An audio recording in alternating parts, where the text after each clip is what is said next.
እንደ ሕፃን ካልሆናችሁ መንግሥተ ሰማያት አትገቡም አላቸው።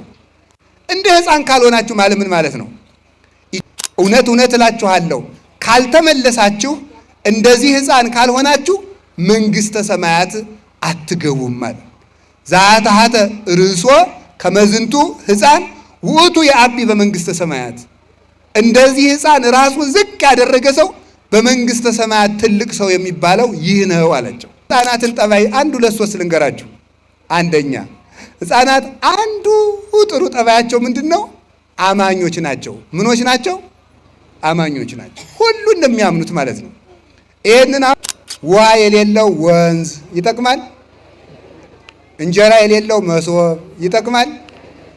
ጡት የሌላት እናት ያው ካጣች ግን ትጠቅማለች። ፍሬ የሌለው ዛፍ ይጠቅማል? ምን ይጠቅማል? ሰይፍ የሌለው ሰገባ ይጠቅማል? አንድ ሕፃን መጣና ከመካከላቸው አቆመ። ሕፃን ነው። ያን ሕፃን አቆመና ምን አላቸው? አማን አማን እብለክሙ እመ ኢተመየጥክሙ ከመዝንቱ ሕፃን ኢትበጉ ውስተ መንግሥተ እግዚአብሔር። እዚህ ሰፈር ሁልጊዜ የሚሰርቅ ሰው አለ ስል ደግሞ ምንድን ነው የምትሉት? እገሌን ሳይሆን አይቀርም ነው የምትሉት ማለት ነው። መልካሙን ለራሳችን ክፉን ለወንድማችን ነው የምንሰጠው ማለት ነው። አብ ወወልድ ወመንፈስ ቅዱስ አሐዱ አምላክ። በስመ አብ ወወልድ ወመንፈስ ቅዱስ አሐዱ አምላክ። በስመ አብ ወወልድ ወመንፈስ ቅዱስ አሐዱ አምላክ። በባህሪው ሞት በመንግስቱ ሽረት የሌለበት ቅድመ ዓለም የነበረ ይህንን ዓለም በካህሊነቱ የፈጠረ ይህንን ዓለም በቸርነቱ የሚመግብ የአባቶቻችን አምላክ ቅዱስ እግዚአብሔር በሀብት ስቦ በረድኤት አቅርቦ በቅዱስ ቦታው ስለሰበሰበን ስለ ቸርነቱ ሁሉ ስሙ የተመሰገነ ይሁን። የእናታችን የቅድስት ድንግል ማርያም የቅዱስ መስቀሉ የቅዱሳን መላእክት የነቢያትና የሐዋርያት የሰማዕታት የጻድቃን የደናግል የመነኮሳት የአባታችን የቡሩክ ተክለ ሃይማኖት በረከትና ረድኤት ከሁላችን ጋራ ይሁን። የተከበሩ አባታችን መላከ ጽጌ ክቡር አራት አይና የኔታ ገብረ ማርያም በመካነ ስብሐት ልደታ ለማርያም የአራቱ ጉባኤያተ መጻሕፍት ምስክር መምህርና የደብረ ጽጌ መጥምቀ መለኮት ቅዱስ ዮሐንስ ቤተ ክርስቲያን አስተዳዳሪ፣ የተከበሩ አባታችን ሊቀ ሕሩያን ቆሞስ አባ ወልደ መድኅን የዚህ ታላቅ ቤተ ክርስቲያን አስተዳዳሪ፣ የተከበራችሁ ሊቃውንተ ቤተ ክርስቲያን በየማዕረጋችሁ ካህናት፣ ዲያቆናት፣ የእግዚአብሔር ቤተሰቦች አንድ አምላክ በሚሆን በአብ በወልድ በመንፈስ ቅዱስ ስም እንደምን አደራችሁ?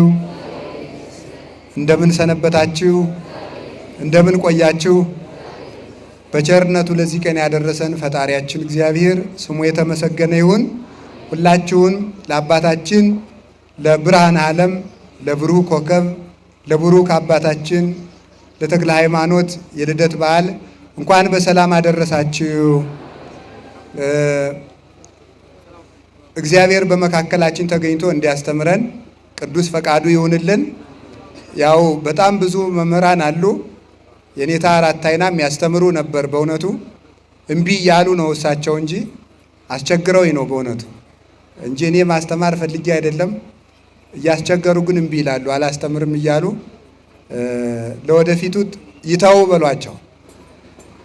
እያስቸገሩ ነው፣ አላስተምርም እያሉ ነው እንጂ እሳቸው ነበር የሚያስተምሩ። ደግሞ ምንም ነገር ቢያመካኙ እሺ አይሉ። አንድ ጊዜ ደብረ ብርሃን ቅድስት ሥላሴ ተገናኝተን አይ እርሰው ያስተምሩ እኔ ገና ተማሪ ነኝ አልኳቸው። ከኔታ ክቡር ሊቀ ሊቃውንት ዕዝራ አዲስ እየተማርኩ መንበረ መንግስት እኔ ተማሪ ነኝ፣ ሰው ያስተምሩ፣ ሰው መምህር ነዎት፣ ወንበር ተክለዋል አልኳቸው። ተማሪ ከሆንክ በል ታዘዝ እንግዲህ አሉኝ።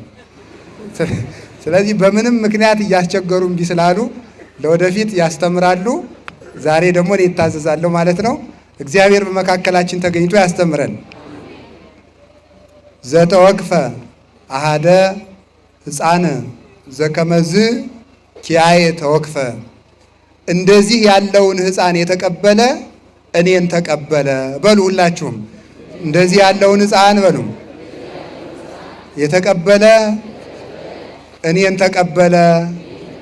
ድገሙ። እንደዚህ ያለውን ሕፃን የተቀበለ እኔን ተቀበለ። ሶስተኛ እንደዚህ ያለውን ሕፃን የተቀበለ እኔን ተቀበለ። የማቴዎስ ወንጌል ምዕራፍ 5 ቁጥር 5 ማቴዎስ ምዕራፍ 18 ቁጥር 5 የማቴዎስ ወንጌል ምዕራፍ 18 ቁጥር 5 የማቴዎስ ወንጌል ምዕራፍ 18 ቁጥር 5 እስቲ ምዕራፉን ንገሩኝ። ምዕራፍ 18 ቁጥር መያዝ አለባችሁ፣ መያዝ አለባችሁ። እናንተ ዝም ብላችሁ እየሰማችሁ ነው፣ እየሰማችሁ ነው። አንድ የማይጠቅም ነገር ላምጣላችሁ። የማይጠቅም ነገር ውሃ የሌለው ወንዝ ይጠቅማል? እንጀራ የሌለው መሶብ ይጠቅማል? ጡት የሌላት እናት ያው ካጣች ግን ትጠቅማለች። ፍሬ የሌለው ዛፍ ይጠቅማል? ምን ይጠቅማል? ሰይፍ የሌለው ሰገባ ይጠቅማል? ሰገባ አታውቁም? የሰይፍ መግቢያው ማለት ነው። ትጥቅ የሌለው ወታደር አሉ። የወታደሮችም በምን ይዋጋል? በምንም አይዋጋም ማለት ነው። ቃለ እግዚአብሔር የማይዝ ክርስቲያን እንደዚያ ነው ማለት ነው። እንደዚያ ነው። አጋንንትን ማሸነፍ አይችልም። አጋንንት በሕሊናው ክርክር ባነሱበት ጊዜ የኛ ሰልፋችን፣ ጦርነታችን ከአጋንንት ጋር ነው። አጋንንትን ተከራክረን የምናሸንፍበት ሰይፍ የእግዚአብሔር ቃል ነው። ስለዚህ መያዝ አለብን። በውስጣችን የእግዚአብሔር ቃል እንደ ዛፍ ነው። ሰናፍጭ ስትተከል ከስር ያለውን ውሃ እየተሻማች እየተመገበች ማዕድኑን ሁሉ እየተመገበች ሌላውን ዛፍ ተነቃቅለዋለች። የእግዚአብሔር ቃል በልቡናችን ስር ሲሰድ የኃጢአት ዛፍ እየተነቀለ ይሄዳል ማለት ነው። መነቀል ይጀምራል። የእግዚአብሔር ቃል ግን በልቡናችን ከሌለ ግን ፈጽሞ ኃጢአት እየሰፋ እየተንሰራፋ እሾሁን እየተከለብን ይሄዳል ማለት። ስለዚህ ቃሉን መያዝ ይገባናል። እንደዚህ ያለውን ሕፃን የተቀበለ እኔን ተቀበለ። ይሄን ያለ መድኃኔ ዓለም ነው። እንደዚህ ያለውን ሕፃን የተቀበለ እኔን ተቀበለ ያለ ክርስቶስ ነው። ለማን ነው ያላቸው ስትሉ ለሐዋርያት ነው ያላቸው። ወመፁ ሀቤሁ አርዳዩ ለእግዚ ኢየሱስ እንዘይብሉ መኑ እንጋ የአቢ በመንግሥተ ሰማያት። የጌታችን የመድኃኒታችን የኢየሱስ ክርስቶስ ደቀ መዛሙርት ወደ ጌታ በመንግሥተ ሰማያት የሚበልጥ ማን ነው እያሉ መጡ ይላል። በመንግሥተ ሰማያት እንደው ትልቅ ሰው ማን ነው እያሉ ጥያቄ እየጠየቁ መጡ ይላል። ይህ ጥያቄ የተነሳባቸው ምክንያት አለው። እኔ ነኝ ወይስ ሌላ ሰው ነው? እኔ ነኝ ወይስ ሌላ ሰው? አሁን የዚህ ቤተ ክርስቲያን አጥቢያ ምዕመናን የሆናችሁ በዚህ ዙሪያ ያላችሁ ሰዎች እንዲህ ቢባል ምን ትላላችሁ? ይህንን ቤተ ክርስቲያን ከልጅነታቸው ጀምሮ የሚያገለግሉ የሚደግፉ አንድ ትልቅ ሰው አሉ ሲባል እኔን ነው የሚሆን አትሉም? ትላላችሁ። እንደዚያ ነው የምንለው። መልካሙን ለራሳችን ነው የምትወስዱ። እዚህ ሰፈር ሁልጊዜ የሚሰርቅ ሰው አለ ስል ደግሞ ምንድን ነው የምትሉት? እገሌን ሳይሆን አይቀርም ነው የምትሉት ማለት ነው። መልካሙን ለራሳችን ክፉውን ለወንድማችን ነው የምንሰጠው ማለት ነው። አሁን ሐዋርያት ምን አሉ? በመንግሥተ ሰማያት እንደው ትልቅ ሰው ማን ነው አሉ። ጌታን ነው የጠየቁት። አንተነህ መባል ፈልጓል ሁሉም ማለት ነው። ይህ ክርክር የተነሳባቸው ደግሞ አስታከው ለመጠየቅ ነው። በሶስት ምክንያት ነው። ቅዱስ ጴጥሮስን ጌታ ሶስት ነገር ብሎታል። አንደኛ ስሞን ወልደ ዮና የዮና ልጅ ስሞን ሆይ አንተ ብፁዕ ነህ። ብፁዕ አንተ ስሞን ወልደ ዮና አንተ ብፁዕ ነህ፣ አንተ አለት ነህ፣ አንተ ኮክ አለት የሚል ስም አወጣልሃለሁ። ወበዛቲ ኮክ አንጻ ለቤተ ክርስቲያኔ በዚያች አለት ላይ ቤተ ክርስቲያኔን እሰራታለሁ። ወይክልዋ አናቅጸ ሲኦል አንቀልቅሎታ ወአማስኖታ የሲኦል ደጆች አያናውጻቱም፣ ቤተ ክርስቲያንን በአንተ አለት ላይ መሰርታታለሁ ብሎ ለቅዱስ ጴጥሮስ ጌታ አለት የሚል ስም አወጣለት። አሃ እሺ፣ አለት የሚል ስም አወጣለት። ለእኛስ አላወጣም። እንኳን አለት ድንጋይ የሚል ስም አላወጣለን። እሺ ለምን? አንድ ጥያቄ በሉ። ሁለተኛ ደግሞ ምን ይላል? ወለከ እሁበከ መራሁተ ዘመንግሥተ ሰማያት ዘአሰርከ በምድር ይኩን እሱረ በሰማያት ወዘፈታይከ በምድር ይኩን ፍቱሐ በሰማያት። በሰማይ ያሰርከው በምድር ያሰርከው በሰማይ ይታሰራል፣ በምድር የፈታኸው በሰማይ ይፈታል። የመንግስተ ሰማያት መክፈቻ ቁልፍ እሰጥሃለሁ አለው። አሃ ቅዱስ ጴጥሮስ ነው የሚበልጥ ማለት ነው። ሁለተኛ ጥያቄ። ሶስተኛ ደግሞ አንድ ቀን ጸሐፍት ፈሪሳውያን ተሰብስበው መጡና መምህር አሉት ጌታን። አቤት። ለቄሳር ግብር እንክፈል አንክፈል? የዚህ ዓለም አንዱ ተንኮሉ መምህራንንና አባቶችን በፖለቲካ አጣብቂኝ ውስጥ ማስገባት ነው። አንዱ ተንኮሉ አሁን እዚህም ውስጥ እኮ አለ። እዚህ ወሬ ሊጠባ የመጣም ፖለቲካ የምንሰብክ መስሎት የመጣ እዚህም ውስጥ አለ። አሁን ማለት ነው እነማን እንደሆኑ እግዚአብሔር ያውቃል። ለነፍስ ተምረህ ብትሄድ ይሻል ነበር ይልቅ ማለት ነው። አሁን ምን አሉት? ለቄሳር ግብር እንክፈል አንክፈል አሉት። አይ ክፈሉ ቢል አረ የሰውዬ ፖለቲከኛ ነው ሊሉት፣ አትክፈሉ ቢል ደግሞ በመንግስት ላይ ያምጻል ሊሉት ማለት ነው። ችግር እኮ ነው እናንተ። ከሰው ጋር መኖር እኮ ችግር እኮ ነው። ክርስቶስን በዚህ አጣብቂ ጥያቄ ጠየቁት ማለት ነው። ዛሬ የቤተ ክርስቲያን አባቶችን ይሄ መንግስት ልማታዊ ነው ቢባል ፖለቲከኛ ናቸው፣ እኒህ ሰውዬ ተነካክተዋል ማለት ነው ይባላል። ይሄ መንግስት ሌባ ነው ቢባል ደግሞ እኔም አላልኩም አሰረቀም እንላለን። ሌባ ነው ደግሞ ከተባለ ደግሞ አሃ ይሄ መንግስት ሊገለብጡ ነው ማለት ነው ደግሞ ይባላል ማለት ነው። ችግር ሁሉንም ሲናገሩ ችግር ነው። ከዚያ በኋላ ጌታን ምን አሉት? ሳንቲሙ የማሲ ሳንቲሙን አምጡት አላቸው። አመጡት። ዘመኑቱ መልኩ ወመጽሐፉ፣ ከመጽሐፉ ላይ የተጻፈው ስምና ፎቶ የማን ነው አሉት። በቀኝ በኩል የኪሩቤል ስዕል አለው፣ በግራ በኩል የቄሳር ስዕል አለው። ሊያስቸግሩ አይደል የመጡ? በሉ እንግዲያስ የቄሳርን ለቄሳር የእግዚአብሔርን ለእግዚአብሔር ስጡ አላቸው። ምን ማለት ይመስላል? አንድ ጎኑን ለቄሳር አንድ ጎኑን ለእግዚአብሔር ስጡ ማለት ይቻላል? አንዱን ሳንቲም አስቸግረው ስለመጡ አስቸጋሪ መልስ መልሶ ሰደዳቸው ማለት ነው። እንዳይችሉ አደረጋቸው። ጥሩ በዚህ ተረተናል አሉና ሌላ ቀን ከበድ ያለ ጥያቄ አመጡ።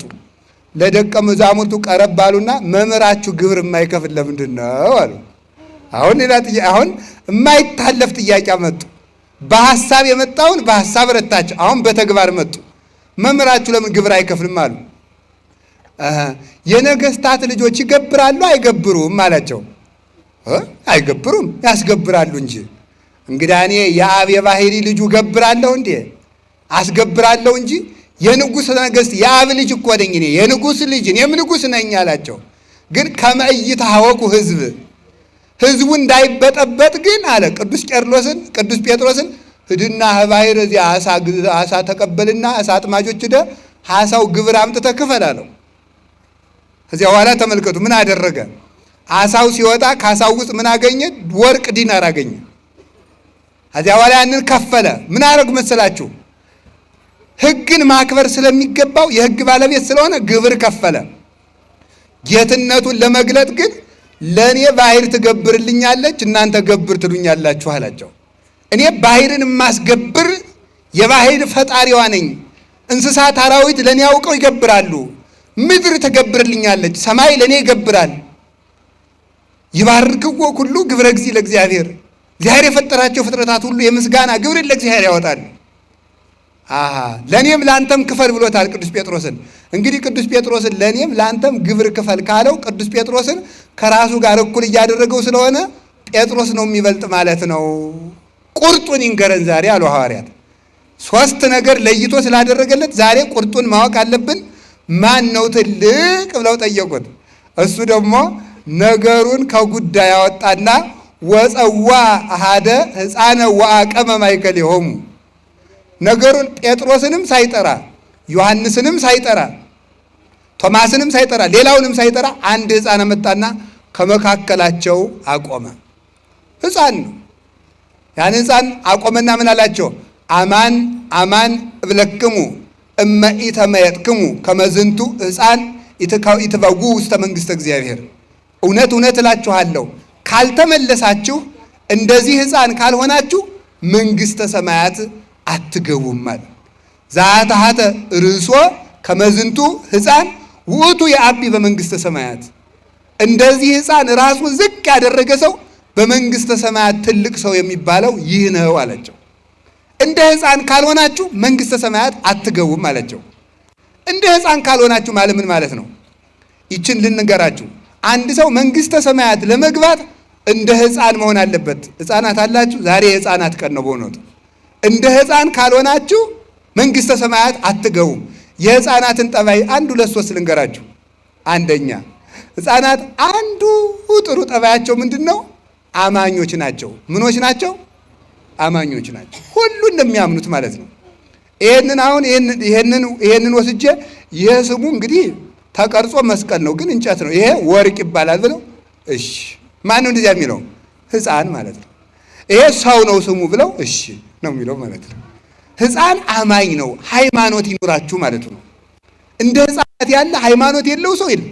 እነገሌ ቤት ጅብ ታስሯል ቢባል እሺ፣ ማን አመጣው አይል፣ እነማን አመጡት አይል፣ ምን ይበላል አይል፣ ሰዎቹ እንዴት ቤታቸው ሲያስቀምጡት አይበላቸውም አይል፣ ዝም ብሎ ማመን ማለት ነው። ሕፃን አማኝ ነው። ስለዚህ እመኑ፣ ሃይማኖት ይኖራችሁ። አሁን ለዚህ ነው ኦርቶዶክስ ተዋሕዶ ቤተክርስቲያንን የሚነቅፉ ከኛ ቤተክርስቲያን ውጭ የሆኑ አንዳንድ ሰዎች ምን ይላሉ? ኦርቶዶክስ ተዋሕዶ ቤተክርስቲያን ሕፃናትን ለምን ታጠምቃቸዋለች? መጀመሪያ እምነት መቅደም አለበት ይላል። ለመሆኑ የሕፃንን ያህል የሚያምን ሰው አለ? በፍጹም የለም። ሕፃን ምንም ጥርጥር የሌለበት አማኝ ሕፃን ነው። ጥርጥር የሌለበት ሃይማኖት ከሌላችሁ መንግሥተ ሰማያት አትገቡም ማለት ነው። ከቃሉ ጋር ናችሁ? ከቃሉ ጋር ናችሁ? ሕፃን አይፈራም፣ ያምናል። በፍጹም ነው የሚያምነው።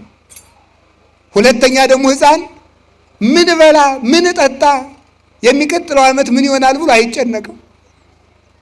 ዘንድሮ ድርቅ ይሆናል፣ ፖለቲከኛ በዛ፣ ሰው ተፋጀ ብሎ ይጨነቃል? አይጨነቅም። ፈጽሞ አይጨነቅም። ለዚህ ዓለም አትጨነቁ፣ ለሰማይ መንግስታችሁ ተጨነቁለት። የሰማይ መንግስት ስትፈልጉ የምድር መንግስት ይሰጣችኋል። የሰማይ ሰላም ስትፈልጉ የምድር ሰላም ይሰጣችኋል። የሰማይ ሀብት ስትፈልጉ የምድር ሀብት ይሰጣችኋል። ስለዚህ ለዚህ ዓለም አትጨነቁለት ለማለት አንዱ የሕፃን ጠባዩ ይሄ ነው። ሕፃናት አይጨነቁም። ሶስተኛ ደግሞ ሕፃናት ለክብራቸው አይጨነቁም። አይገርማችሁ? አንጥፉልኝ አይሉ፣ ጎዝጉዙልኝ አይሉ፣ ተለቅ ያለውን ወንበር ለእኔ ስጡኝ አይሉ። ዝም ብለው ደው ጉቸዝ ያለ ማለት ጭቃው ላይ ሁሉ ማለት ነው። ለክብራቸው አይጨነቁም። ትውት ናቸው ማለት ነው። ቁጭ ብሎ ጭቃው ላይ ማለት ሰው በወርቅ ተቀምጦ እነሱ ሄደው ጭቃው ላይ ቁጭ ይላሉ። ለክብርህ አትጨነቅ ነው። ለክብሩ የሚጨነቅ ሰው በእግዚአብሔር መክበር አይችልም። ለክብሩ የሚጨነቅ ነው። ራሱን ብቻ መስማት የሚችል ሰው፣ የራሱ ክብር ብቻ የሚታየው፣ በራሱ ክብር ተለጉሞ የሚኖር ሰው እግዚአብሔርን ብርሃን አያይም። ከጉድጓድ ውስጥ የሚኖር ሰው ፀሐይን ማየት እንደማይችለው ሁሉ የገዛ ክብሩን የሚያይ ሰው የእግዚአብሔርን ብርሃን ማየት አይችልም። ሁልጊዜ እንቁራሪት አሉ የምትጮህ ባህሩን የማስተዳድረው እኔ እየመሰላት ነው አሉ።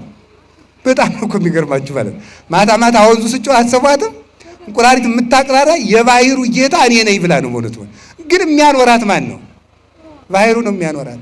ባህሩ ያኖራታል እንጂ እሷ ባህሩን አታኖረውም። ሰው ከሌለ ዘንድ እኛ ነው ሰው የሰው የበላይ ይሆን ይመስልናል በእውነቱ ማለት ነው። ስለዚህ ትንሽ ከጸለይን፣ ትንሽ ከጾም፣ ትንሽ ከሰገድን እኮ ኩራታችን እኮ አያስቀምጥም። ስንፈርድ ገና መጸለይ ከመጀመራችን ሳምንት ሳይሆነን እገሌ እኮ አይጸልይም። ገና መጾም ከጀመራችን 3 ቀን ሳይሆነን እገሌ እኮ አይጾምም። አየሁ ይሄን አውደልድል ስንት ቤተክርስቲያን እየጠፋ ይላል። ተመልከቱ። አንዲት ሴትዮ ገዳም ዕለቱን ገብታ አሉ እሳት እየሞቀች እሳቱ ፍንጥር ብሎ ፈጃት አሉ። ፍንጥር ብሎ ሲፈጃት ዕለቱን ገዳም የገባች ዕለት ነው። እናንተ እኛን ጻድቃኖችን እንዲህ የበላ በዓለም ያለውን እንዴት ሊያደርገው ነው አለች። ዕለቱን ገብታ ማለት ነው። ይገርማል እኮ በእውነቱ ማለት ገና ምኑንም ሳንጀምረው ማለት ነው። አንድ ነገር ሳንጀምር መመጻደቅ መኩራት እንጀምራለን ማለት ነው። እኔ እንዲህ ያለው ጻድቅ ነኝ፣ እኔ እንዲህ ያለው ጸሎተኛ ነኝ፣ ጸበልጅ ብዙ ገዳማት አውቃለሁ። ብዙ ገዳም ነው የምታውቅ እንጂ ገዳማዊ አይደለም። ብዙ ገዳም ልዞር ትችላለህ፣ ግን ገዳማዊ ግን አይደለም። እንኳን ጸሎተኛ ልንሆን ስለ ጸሎት እንኳን እውቅና የለንም። ስለዚህ ስንመጻደቅ ስንመካ ሕፃን ልጅ ለራሱ ክብር አይጨነቅም። አሁን ዓለምን የሚያፋጀው ምንድን ነው? ለራሱ ክብር መጨነቅ ነው። ሁሉም ሰው የኔ ዘር ታላቅ ነው ይላል። የማን ዘር ነው እንግዲያ? ትንሽ እንደው እኮ ግሩም ነው። ሁሉም ሰው የኔ ዘር ትልቅ ነው። ሁሉንም ሰው ስሙት ማለት እኛ ኢትዮጵያውያን ደግሞ ስትሄዱ እኛ ሶማሊያውያን፣ ቀጥል እኛ ናይጄሪያውያን፣ ቀጥል እኛ ሞሮኮውያን፣ ሁሉም ማለት ነው። እኛ እንደዚህ እንደዚህ፣ እኛ እንደዚህ እንደዚህ። እንዲህ ያለውን ኩራት ነው መተው። ልናገር አንድ ቃል አይከፋችሁም? የሚፈርስ የሚበሰብስ የባሰም ልናገር ነው። የሚተላ የባሰም ልናገር፣ የሚሸት የሰው ልጅ ምን ያኮራዋል ይላል ሲራክ ነው ያለ። በሶስተኛው ቀን ቀብረው ሲመለሱ የምትለወጥ አይደለህም እንዴ ይላል። ምን ያኮራል? ቁም ነገር አይደለም ኩራታችን። እውቀቱን ስንኮራበት ምን ትፍከ ዘይነሳይከም ካልህ ተምረህ እኮ ነው። የበላይ መምህር እኮ አለብህ፣ አስተምሮሃል እኮ። እንዲያውም ቅዱስ ባስልዮስ እንኳን ዘቂሳርያማ ሲናገር ምንም ሊቅ ብትሆን የፊደሉ መምህር ይበልጣል። ፊደል አስተምሮሃል። ፊደልን ያላወቅበት ጊዜ ነበር። ስለዚህ የፊደል መምህር ይበልጣል። ምን ያመጻድቃል? ብትማር እውቀቱ ተጭኖብህ፣ ሰው እንደ ሜሞሪ እኮ ነው። መምህር ጭኖብህ ነው ያወቅከው። መልከኛ ብትሆን መልክህን አፍንጫህን አልሰራው እግዚአብሔር ነው የሰራ እንጂ። ምን ያኮራል? ሀገር ቢኖርህ ሀገር የሰጠህ እግዚአብሔር ነው ሊመሰገን የሚገባው። ኃይል ቢኖርህ ኃይል የሰጠህ እግዚአብሔር ነው የሚመሰገነው። ብትሰጥ እግዚአብሔር የሰጠህን ነው። ብትናገር እግዚአብሔር ያናገርህን ነው። ምን ቁም ነገር አለው የሰው ልጅ? እኛ እንዲህ ያልን እየኮራን ነው መኖር ያቃተን፣ ከሰው ጋር መኖር ያቃተን። ባልና ሚስት መኖር ያቃታቸው እኔ እኔ እኔ እኔ እኔ እኔ። እሷም የራሷን ክብር ስናገኝ የነ ገሌ ዘር የነ ደጃዝማች ገሌ ዘር አያቴ ቄስ ነበሩ። አያትሽ ነው ቄስ እንጂ አንቺ ቄስ አይደለሽም። አያቴ ቄስ ነበሩ፣ አጎቴ መርጌታ ናቸው። ምንም ቁም ነገር የለው። አንተ ምንድነህ ነው ቁም ነገሩ? እንደነ አያቴ ግብረ ሰላም ሲያበሉ ግሩም ነበር። አንተ ግን እየሰረክ ትበላለህ። እኛ ጎንደሮች ፈትፍተን የምናበለ የድሮዎቹ ይፈተፍቱ ነበር። አንተ የሰው አንገት ልትፈተፍት ነው። አናውቃችሁም? በየመንደሩ ሞባይል አንገት እያላችሁ እየቀማችሁ ይሄንን ነው ተመልከቱ። በቀድሞ መኩራት ትተን በራሳችን ይህን መመጻደቃችን መተው አለብን። እኔ ምንድነኝ? እስኪ እኔ ምንድነኝ በሉ ንገሩኝ እንጂ እኔ ምንድነኝ ማለት የሚገባው ይሄ ነው ማለት ነው። አንዱ ባንዱ ቅዱሳን አባቶቻችን የራሳቸው ክብር አይታያቸውም፣ የሌላው ክብር ነው የሚታያቸው። እንደ ትዕቢት ያለ በሽታ የለም በእውነቱ ማለት ነው። እንደ ትዕቢት ያለ በሽታ፣ ራስን ከፍ እንደማድረግ ያለ በሽታ ፈጽሞ የለም። ብእሲ ዘየአቢ ርእሶ ይመስል ከመብሲ ዘይጽያን ዲበ ሳሬት ወፍጡነ ይወድቅ። በራሱ የሚመካ ሰው በሸረሪት ድር ላይ ተጭኖ ምን የሚል ሰው ይመስላል? በሸረሪት ድር ላይ ተጭኖ እራመዳለሁ የሚል ይመስላል። ተበጥሶ ፈጥኖ እንደሚጥለው በራሱ የሚመካ ሰው ፈጥኖ ይወድቃል። በስልጣኑ ቢመካ፣ በሁሉ ቢመካ። ክርስቲያኖችን የሚጨፈጭፍ አንድ ጨካኝ ንጉሥ ነበረ። ክርስቲያኖችን ከውሻ ጋር እያታገለ የሚዝናና የሚደሰት፣ ከውሻ ጋር እያበላ እሱ የሚስቅ ሰው ነበረ። ሰው ገሎ እጁን በደም የሚታጠብ ሰው ነበረ። ማን የኔ ሰራዊት ምድር ጠበባት፣ ምን ይቻላቸው፣ እኔን የሚዋጋኝ ማን ነው አለ። ሌላ የፋርስ ንጉሥ መጣና ሰራዊቱን ጨርሶ እሱንም ማርኮ ወስዶ ከዙፋኑ ስር አስጎንብሶ ወደ አልጋው ሲወጣ እሱን እየተረገጠ ይወጣ ነበረ። እንደዚህ ያደርጋል እግዚአብሔር ማለት ነው። እንደዚህ ያደርጋል። ጎንደር ላይ አፄ ቴዎድሮስ ሰውን ሁሉ ተሰብስበው እግዚአብሔር ምን ያደርጋል የሚል ጥያቄ ጠየቁ አሉ። እግዚአብሔር ምን ያደርጋል ብለው ሊቃውንቱ ጠየቁ። ሁሉም ሊቃውንቱ እግዚአብሔር ማለት ምን ፈጥሯል፣ እግዚአብሔር እንዲህ ብሏል እያሉ መለሱ። አንድ ተማሪ እኔ ልመልስ አለ እና አበላሉት። አይ እንግዲህ ጠያቂ እህታችሁ ነው፣ ተጠያቂ ወንበሩ ነው የሚጠየቅ፣ እኔ ወንበር ልሁን ሰው ቁመው ይጠይቁ አላቸው። ሕግ አይደል? ምን ያደርጋሉ? ለቀቁ። ወንበራቸው ተቀመጠና እግዚአብሔር እንዲህ ያደርጋል አላቸው። ምን ያደርጋል? እግዚአብሔር ምን ያደርጋል? እንዲህ ያደርጋል። እሰውን አስለቅቆ ሌላ ሰው ይሾማል ማለት ነው እግዚአብሔር እንዲህ ያደርጋል። ስለዚህ ተመልከቱ፣ ዙሮ ማየት። ሰው ሲሾም ያልተሾመ ሰው እንደነበረ ይረሳዋል። አመድ እንደነበረ ይረሳዋል። እናቱ ስንት ነገር አድርጋ እንዳሳደገችው ይረሳዋል። ዙሮ ማየት አይችልም። ስለዚህ ለራሳችሁ አትጨነቁ፣